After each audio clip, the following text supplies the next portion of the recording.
नमस्कार बच्चों, कैसे हैं आप सब। आशा करती हूँ आप सभी अच्छे होंगे, स्वस्थ होंगे, खुश होंगे और अपनी पढ़ाई भी अच्छे से कर रहे होंगे। तो जैसा कि आप सभी जानते हैं, मैं हूँ आपकी हिंदी की अध्यापिका और मैं स्वागत करती हूँ आप सभी का आईसीटी वर्चुअल क्लासरूम में। और आज हम यहाँ पर एकत्रित हुए हैं पढ़ने के लिए क्लास 9 की हिंदी। देखिए, क्लास 9 की हिंदी में हमने अपने लास्ट सेशन में अपनी क्षितिज पाठ्य पुस्तिका भाग 1 का पाठ 1 जो था दो बैलों की कथा कंप्लीट कर लिया था। बहुत अच्छे से हमने पाठ को यहाँ पर पढ़ा और उसके प्रश्नोत्तर भी डिस्कस किए, उसके कठिन शब्दों पर भी हमने एक नजर डाली। और आप लोगों को होमवर्क में मैंने दिया था कि आप उस चैप्टर को अपनी फेयर नोटबुक में करेंगे। तो मैं आशा करती हूँ कि आप लोगों ने उसको अपनी फेयर नोटबुक में किया होगा उस चैप्टर को। और जिन बच्चों ने नहीं किया है उनके लिए भी अभी मैं यहाँ पर उनको टाइम दूंगी, क्योंकि अभी केवल हमारा एक ही चैप्टर कंप्लीट हुआ है। तो उस पाठ को घर पर एक बार अच्छे से पढ़ें, उस पाठ का सार अपनी कॉपी में लिखें और साथ ही पाठ से जुड़े हुए प्रश्नोत्तर डिस्कस करें। आज हम यहाँ पर कंटिन्यू कर रहे हैं अपने व्याकरण के उस टॉपिक को जो हमने लास्ट सेशन में कुछ सेशंस पहले जो है हमने यहाँ पर पढ़ा था, जो हमारा था व्याकरण के अंग। तो व्याकरण के अंगों में हमने सबसे पहला पार्ट जो था वर्ण विचार, वो हमने कंप्लीट कर लिया था। वर्ण विचार में हमने वर्ण किसे कहते हैं, वर्ण के कितने भेद होते हैं, वर्ण के भेदों में स्वर और व्यंजन, स्वर और व्यंजनों में स्वर के कितने भेद होते हैं, व्यंजन के कितने भेद होते हैं। यानी एक तरह से हमारा ये जो टॉपिक है पूरा कंप्लीट हो चुका था। और उसके बाद हमारा दूसरा टॉपिक था शब्द विचार, क्योंकि जब वर्णों का सार्थक मेल होगा, वर्णों के सार्थक मेल से ही शब्दों का निर्माण होता है। और ये सारे टॉपिक्स में आपको साथ साथ इसलिए लेकर चल रही हूं आपके, क्योंकि जब जैसे कि मैंने आपको बताया कि व्याकरण वह शास्त्र है जिसमें हम शब्दों का यानी कि एक तरह से भाषा के शुद्ध रूप का प्रयोग, शुद्ध रूप का एक तरह से भाषा के नियमों को निर्धारित करते हैं और उसके शुद्ध रूप में प्रयोग का भी ज्ञान कराते हैं, उसके शुद्ध रूप का भी और उनके प्रयोग का भी ज्ञान कराते हैं। तो ये सारी चीजें आपके लिटरेचर के साथ साथ चल रही है। कल हमारा जो लास्ट सेशन था उसमें हमारा लिटरेचर बुक है वसंत आपकी क्षितिज पाठ्य पुस्तिका, उसका चैप्टर कंप्लीट हुआ। और आज आप अपनी व्याकरण की नोटबुक निकालेंगे। जो बच्चे लाए हैं सही है, वो यहीं से कंटिन्यू कर सकते हैं। जो बच्चे नहीं लाए हैं वो रफ नोटबुक में लिखेंगे आज की डेट के साथ। टॉपिक है शब्द विचार, हमारा टॉपिक है शब्द विचार और आपने इसको लिखना है। ये हमारा न्यू टॉपिक है शब्द विचार। आज हम शब्दों पे विचार करेंगे। वर्ण विचार टॉपिक हमारा कंप्लीट हो चुका था।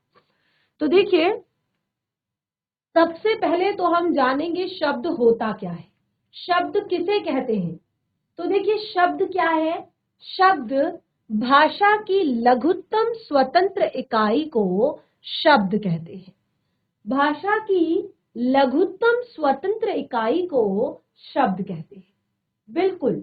इसका नेक्स्ट एक और हमने यहाँ पर परिभाषा लिखी है, एक या अनेक वर्णों की स्वतंत्र तथा सार्थक ध्वनि को वर्ण कहते हैं। एक या अनेक अनेक वर्णों की स्वतंत्र तथा सार्थक ध्वनि को वर्ण कहते हैं, शब्द कहते हैं। तो आप देखिए, ह, वा, घ, र, का, म, ठीक है, या, ना, म, च, ल। तो हमने कहा वर्णों की स्वतंत्र तथा सार्थक ध्वनि को शब्द कहते हैं। सार्थक यानी कि जिसका पूरा पूरा अर्थ निकलता हो, ऐसा शब्द जिसका पूरा पूरा अर्थ निकलता हो, ठीक है, उसे कहते हैं सार्थक। ठीक है, तो एक या अनेक, जिसमें एक वर्ण भी हो सकता है और अनेक वर्ण भी हो सकते हैं, जैसे प, न, घ, ट, पनघट। ठीक है, उ, प, व, न, उपवन। तो इस तरह से, तो जैसे मैंने यहाँ पर आपको शुरुआत से बताया था, देखिए एक बार समझ लीजिए। जैसे यहाँ पर मैंने आपको बताया था कि भाषा के दो रूप होते हैं। शुरू कहाँ से किया था हमने टॉपिक हमने अपना व्याकरण का शुरू किया था भाषा से, और भाषा में मैंने आपको बताया था जिस तरह से भाषा के दो रूप होते हैं, मौखिक और लिखित। तो जो मौखिक भाषा है उसका निर्माण कैसे होता है, कई अलग अलग ध्वनियों से होता है, यानी कि हम मुख से कुछ ध्वनियां निकालते हैं और उसी को हम कहते हैं ये हमारी क्या है, मौखिक भाषा है।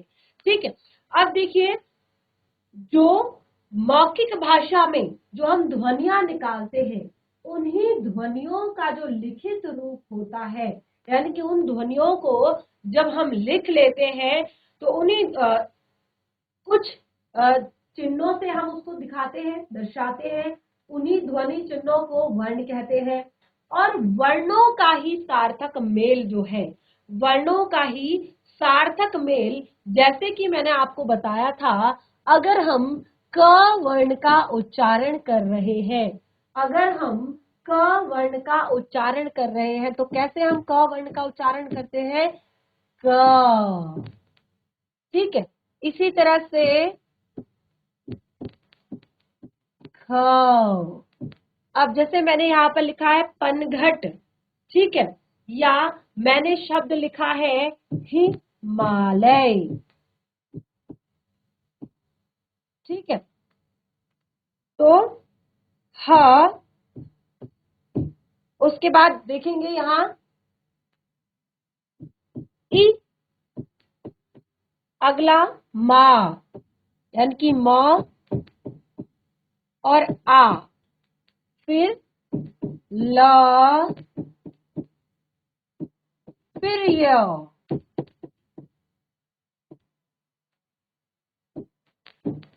तो ये इस तरह से यहाँ पर मेल किया जाता है, किसका, वर्णों का आपस में, इस तरह से वर्णों का मेल किया जाता है। तो ये सार्थक मेल कहलाता है। क्या कहलाता है, सार्थक मेल कहलाता है, यानी कि शब्द वर्णों के मेल से बनते हैं। ये हमें यहाँ पर क्लियर होता है कि जब हम वर्णों का मेल करते हैं, वर्णों को आपस में मिलाते हैं तो क्या बनते हैं, हमारे शब्द बनते हैं। तो देखिए यहाँ पर शब्द की परिभाषा हमने लिखी कि भाषा की लघुत्तम स्वतंत्र इकाई को शब्द कहते हैं।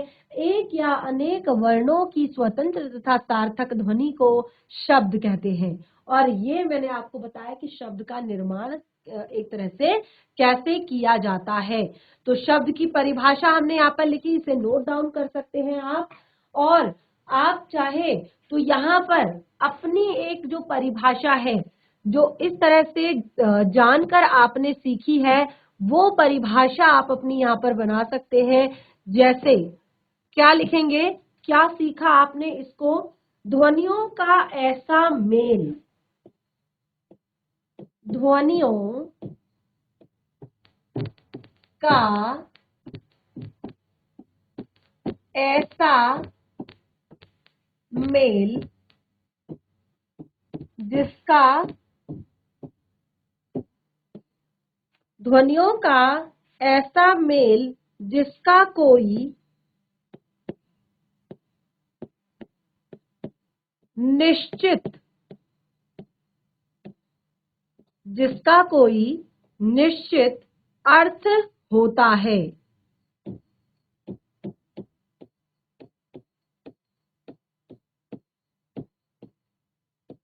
शब्द कहलाता है।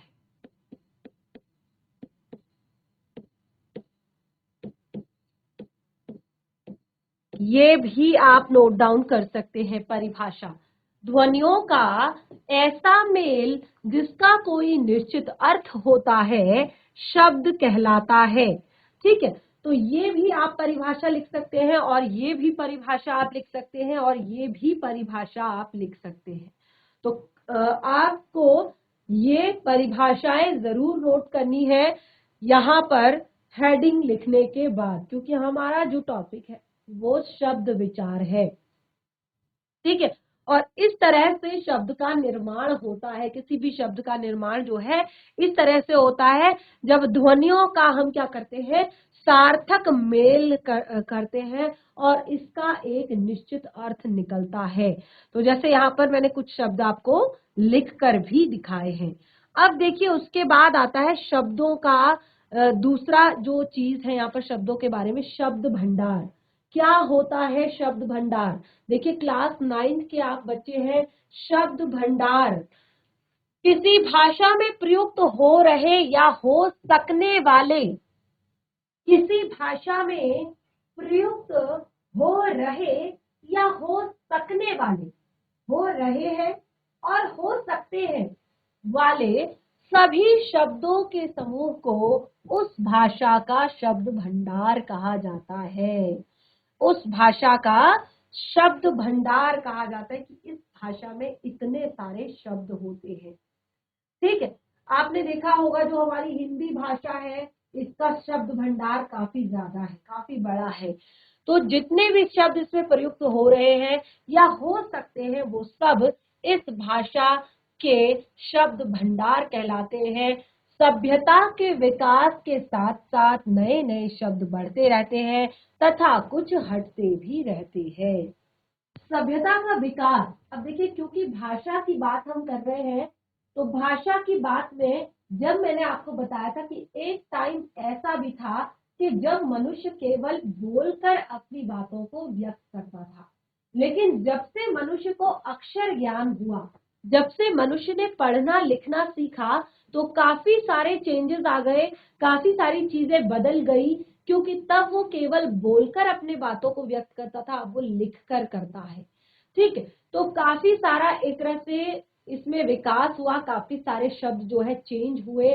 तो ये एक तरह से सभ्यता के विकास के साथ ये चीजें चलती रहती हैं। अब देखिए कंप्यूटर एक ऐसा शब्द है जो शायद पहले के समय में ना हो, और उस टाइम पे भी जब कंप्यूटर आया नया नया तो शायद लैपटॉप शब्द नहीं होगा तब उस टाइम पे, और उस टाइम पे शायद एंड्रॉइड मोबाइल फोन नहीं होगा। ठीक है, तो ये सभ्यता के विकास के साथ साथ जो चीजें हैं वो चेंज होती रहती है। ठीक है, उसके बाद जैसे टैब होते हैं या आपके जो और भी चीजें जो नई नई आती रहती हैं। तो अब देखिए कुछ चीजें सभ्यता के विकास के साथ साथ नए नए शब्द बढ़ते रहते हैं, कुछ हटते रहते हैं, जैसे किलो, कंप्यूटर, तोला, छटाक। और आपने देखा होगा पहले के टाइम में जो काउंटिंग होती थी वो भी बिल्कुल डिफरेंट होती थी, और अब की तरह तो वो बिल्कुल नहीं होती थी, और अब की जो काउंटिंग है वो काफी अलग है पहले से। ठीक है, तो काफी सारे शब्द जो है वो सभ्यता के विकास के साथ इसमें जुड़ते रहते हैं और काफी सारे शब्द जो है वो हटते रहते हैं। तो इस तरह से शब्द भंडार क्या होता है वो हमने यहाँ पर जाना। तो नोट डाउन सब करेंगे, कोई भी चीज यहाँ पर छोड़ेंगे नहीं। शब्द भंडार होता है किसी भी भाषा में प्रयुक्त हो रहे शब्द तथा हो सकने वाले शब्द, प्रयुक्त हो रहे और हो सकने वाले शब्दों को हम शब्द भंडार कहते हैं। अब उसके बाद आता है हमारा सबसे मेन टॉपिक, सबसे मेन पार्ट, शब्दों का वर्गीकरण।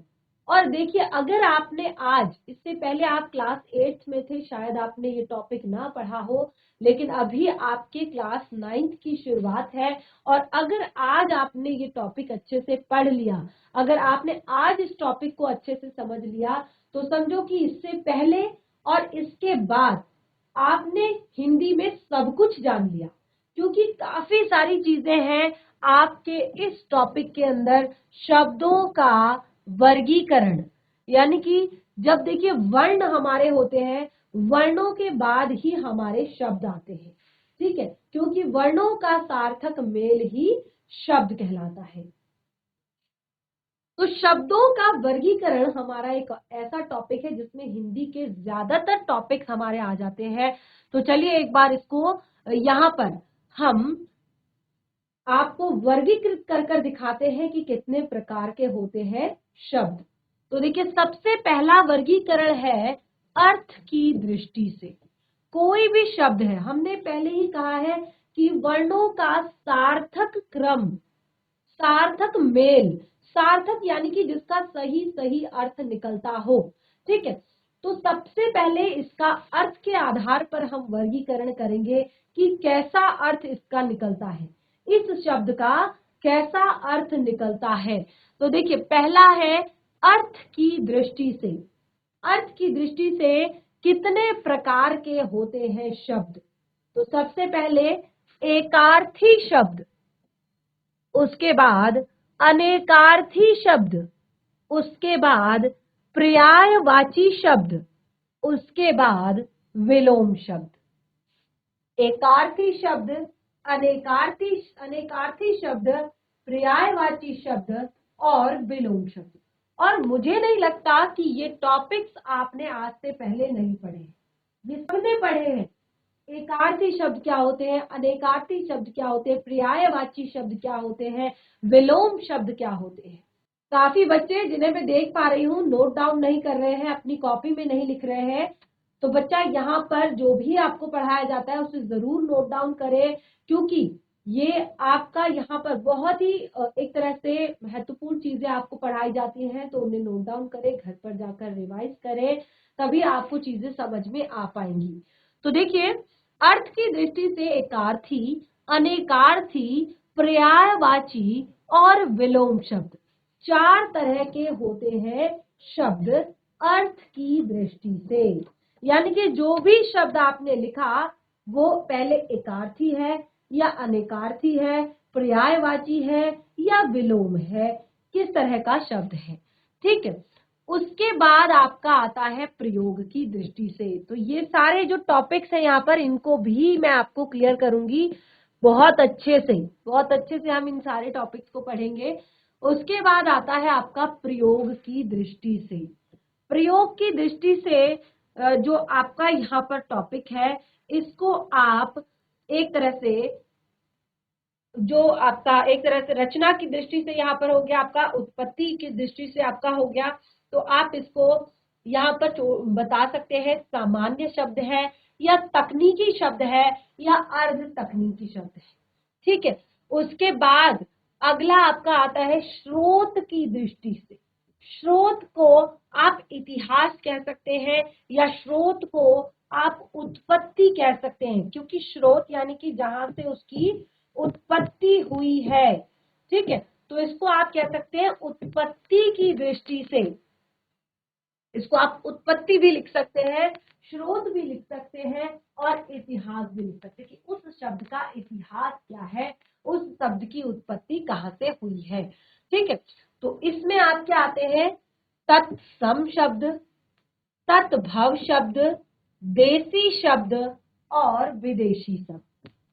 तत्सम शब्द, तत्भव शब्द, देसी शब्द और विदेशी शब्द, इतने सारे शब्द इसके अंदर आते हैं। तो ये भी आपके लिए कुछ भी नया नहीं है।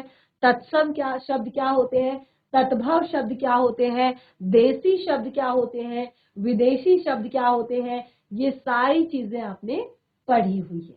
लेकिन फिर भी क्योंकि हम इस टॉपिक को पढ़ रहे हैं, इसीलिए हम यहाँ पर ये सारे टॉपिक भी आपके लिए क्लियर करेंगे, क्योंकि हिंदी व्याकरण अगर पढ़ रहे हैं तो कोई भी चीज छूटनी नहीं चाहिए। और ये सारी चीजें तो इतनी महत्वपूर्ण है कि अभी तो आप केवल क्लास 9th में गए हैं, उसके बाद जब आप हायर स्टडीज में पढ़ते हैं या कोई भी कॉम्पिटिटिव एग्जाम देते हैं तो उसमें आपको ये सारी चीजें देखने को मिलती है। तो अभी से अगर आप अपना ये बेस क्लियर कर लेंगे, अभी से अगर आप इसको अच्छे से पढ़ लेंगे तो आपको आगे बिल्कुल भी दिक्कत नहीं होगी। और अगला है रचना की दृष्टि से। रचना यानी कि उनको बनाने की दृष्टि से कि कैसे हमने वाक्यों को वाक्य का फॉर्मेशन किया है, वाक्य को बनाया कैसे है। रचना की दृष्टि से 3 प्रकार के यहाँ पर वाक्य होते हैं, रूढ़ वाक्य, यौगिक वाक्य और शब्द, रूढ़ शब्द, यौगिक शब्द और योग रूढ़ शब्द। रूढ़ शब्द, यौगिक शब्द और योग रूढ़ शब्द, 3 तरह के। ठीक है, तो इस तरह से शब्दों का जो वर्गीकरण है वो 4 तरह से अभी तक हमने किया, अर्थ की दृष्टि से, प्रयोग की दृष्टि से, उत्पत्ति, स्रोत या इतिहास की दृष्टि से, चौथा है रचना की दृष्टि से। तो ये आप लोग नोट डाउन कीजिए। उसके बाद यहाँ पर सबसे मेन पॉइंट जो आपका आता है, व्याकरणिक विवेचन की दृष्टि से शब्दों का वर्गीकरण। सबसे महत्वपूर्ण चीज आती है व्याकरणिक विवेचन के आधार पर शब्दों का वर्गीकरण। तो देखिए यहाँ पर आपने क्लास 8 में अगर पद परिचय टॉपिक पढ़ा होगा, क्योंकि मैंने लगभग हर क्लास को, क्लास 8 से लेकर क्लास 10 तक के बच्चों को मैंने पद परिचय करवाया है, क्योंकि ये एक बहुत ही महत्वपूर्ण टॉपिक है हमारे हिंदी व्याकरण का।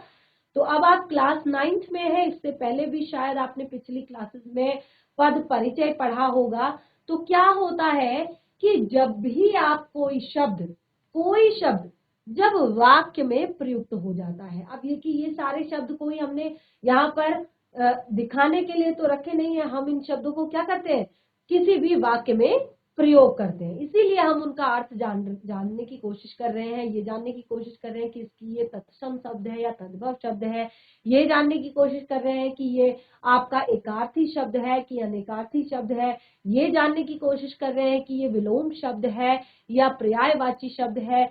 तो देखिए कोई भी शब्द जो होता है जब वो किसी वाक्य में प्रयुक्त होता है तो वो क्या करता है, व्याकरण के नियम से अलग अलग कार्य करता है। क्योंकि हमने यहाँ पर क्या पढ़ रहे हैं, हम यहाँ पर पढ़ रहे हैं व्याकरण, और व्याकरण तो एक ऐसा शास्त्र है जो भाषा के नियम निर्धारित करता है और उसके प्रयोग तथा शुद्ध रूप का ज्ञान कराता है।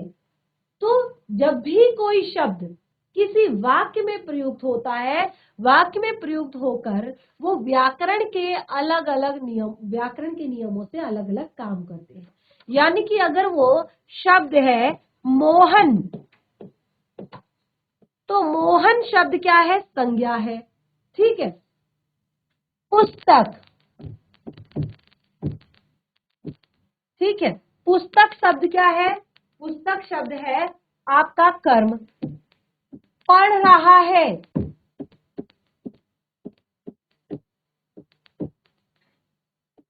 तो ये क्या है, आपकी क्रिया है। तो हमने कहा कि जब व्याकरण के नियमों से अलग अलग वो काम करता है तब व्याकरणिक विवेचन की दृष्टि से ऐसे शब्दों को 8 भागों में बांटते हैं। यानी कि जो वाक्य में प्रयुक्त होकर, जो शब्द वाक्य में प्रयुक्त होकर क्या करते हैं, एक तरह से व्याकरणिक अलग अलग कार्य करते हैं, और व्याकरणिक विवेचन की दृष्टि से ऐसे शब्दों को 8 भागों में बांटा गया है। और जब इन सभी को 8 भागों में बांटा जाता है तो 8 भागों में बांटने के बाद उसको 2 वर्गों में रखा गया है। 8 भागों में बांटने के बाद उनको 2 वर्गों में भी रखा गया है। तो 8 भाग कौन कौन से हैं पहले वो आप देखिए, ठीक है। 8 भाग हैं आपके संज्ञा, सर्वनाम, विशेषण, क्रिया और क्रिया विशेषण, संबंध बोधक और समुच्चय बोधक तथा विस्मयादि बोधक। यहाँ पर 8 भागों में बांटा, व्याकरणिक विवेचन के आधार पर शब्दों को 8 भागों में बांटा, और 8 भागों में बांटने के बाद उनको 2 अलग अलग पार्ट्स में डिवाइड किया। तो जब हम 8 को 2 से एक तरह से डिवाइड करेंगे तो क्या होगा, 4 और 4 में बट जाएगा। तो यहाँ पर भी सेम चीज हुई है। यहाँ पर भी हमने जब इन 8 भागों को 2 वर्गों में बांटा, 2 अलग अलग वर्गों में बांटा, तो ये 4 इधर और 4 उधर आपके हो गए। तो 4 हुए आपके विकारी और बाकी के 4 हुए आपके अविकारी। 4 हुए आपके विकारी और बाकी के 4 हुए आपके अविकारी। तो देखिए यहाँ पर जब हम इन विकारी शब्दों की बात करते हैं, विकारी अर्थात जिनमें विकार उत्पन्न हो जाता है, जिनमें परिवर्तन आ जाता है, उन शब्दों को कहते हैं विकारी शब्द। और ये शब्द हैं आपके संज्ञा, सर्वनाम, क्रिया, विशेषण। 4 प्रकार के शब्द हैं, संज्ञा, सर्वनाम, क्रिया, विशेषण। तो देखिए यहाँ पर अब ये सारे टॉपिक्स भी हम यहाँ पर पढ़ेंगे, क्योंकि यहाँ पर हमारा एक काफी लेंथी टॉपिक हमें मिल गया है, शब्द। तो इसमें सबसे पहली जो चीज है वो है आपकी, जो हमने शब्दों का वर्गीकरण यहाँ पर किया था। तो शब्दों के वर्गीकरण में एक तरह से तो हमने इस तरह से वर्गीकरण किया है शब्दों का, और दूसरा जो हमने किया है वो व्याकरणिक विवेचन के आधार पर किया है। एक आधार पर हमने किया है कि शब्द का अर्थ क्या है, दूसरा हमने यहाँ पर प्रयोग, स्रोत या उत्पत्ति, संरचना, और जो दूसरा मेन हमने एक तरह से उसका वर्गीकरण किया है वो किया है व्याकरणिक नियम से विवेचन के आधार पर। तो देखिए, अर्थ की दृष्टि से, अब शब्दों का वर्गीकरण की बात कर रहे हैं, तो अर्थ की दृष्टि से शब्दों का वर्गीकरण कैसे होता है, अर्थ की दृष्टि से शब्दों का वर्गीकरण। तो हमने यहां पर बताया एकार्थी शब्द, एकार्थी शब्द, एकार्थी यानी कि जिनका एक अर्थ निकलता है, जिन शब्दों का क्या होता है, एक ही अर्थ निकलता है, उन्हें एकार्थी शब्द कहते हैं, और जिनका एक से अधिक अर्थ निकलते हैं उन्हें अनेकार्थी शब्द कहते हैं। और पर्यायवाची और विलोम शब्द तो आप जानते ही हैं, यानी कि क्या होते हैं पर्यायवाची शब्द, पर्यायवाची शब्द होते हैं जिनके एक से एक जैसे बहुत सारे अर्थ हो, ठीक है। तथा विलोम, जिसका उल्टा अर्थ निकलता है उसको कहते हैं विलोम शब्द। जैसे दिन का रात, ठीक है, लाभ का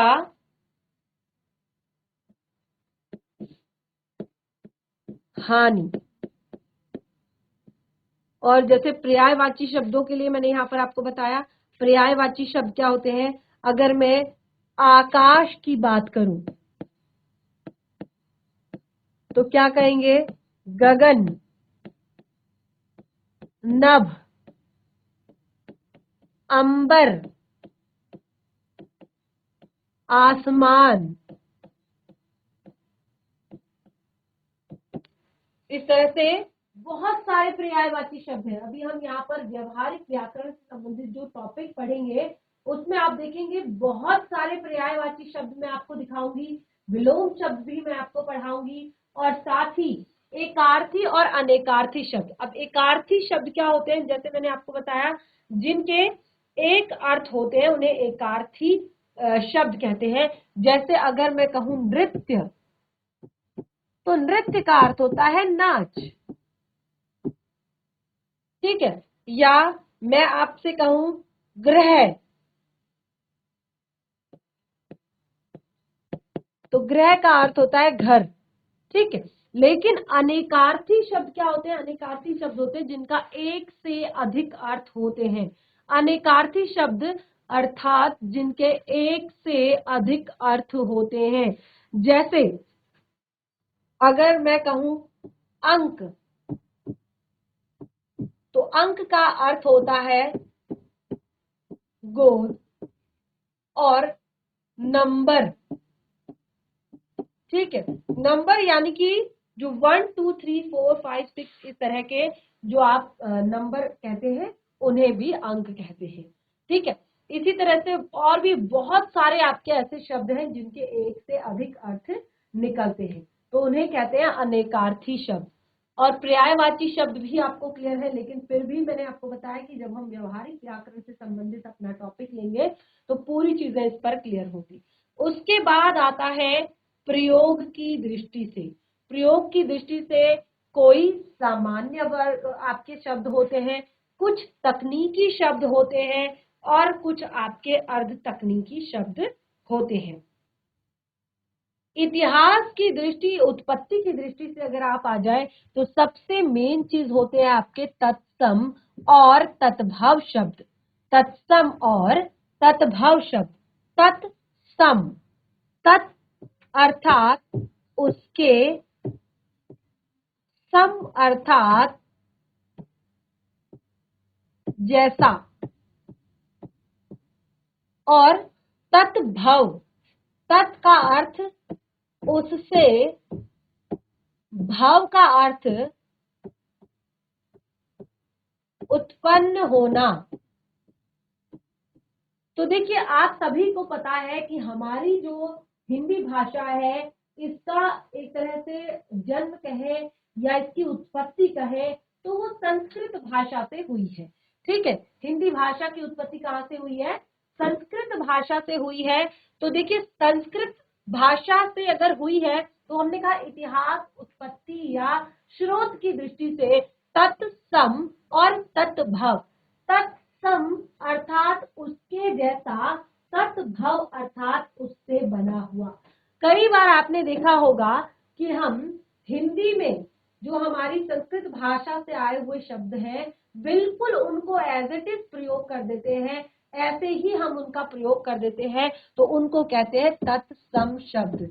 जैसे सर्प, सर्प का अर्थ होता है सांप, तो जो तत्सम शब्द है वो है सर्प। लेकिन उसी को अगर हम उसका बिल्कुल उसको बना दे हिंदी हम अपनी भाषा में तो वो है तत्भव। ये सर्प से ही बना है सांप। ठीक है, इसी तरह से अश्व, अश्व क्या है? संस्कृत शब्द है और उसका हिंदी शब्द है घोड़ा। ठीक है, तो ये है आपके तत्सम और तद्भव। तो ये टॉपिक आपका बहुत ही इंटरेस्टिंग होने वाला है आपके नेक्स्ट सेशन में। अभी आपने जितना भी पढ़ा है उसको घर पर एक बार रिवाइज करें, नोटबुक जरूर बनाएं और जो भी यहाँ पर आपको पढ़ाया जाता है उसको घर पर जाकर जरूर नोट डाउन करें। हम मिलेंगे अपने नेक्स्ट सेशन में, तब तक के लिए धन्यवाद। आपका दिन शुभ।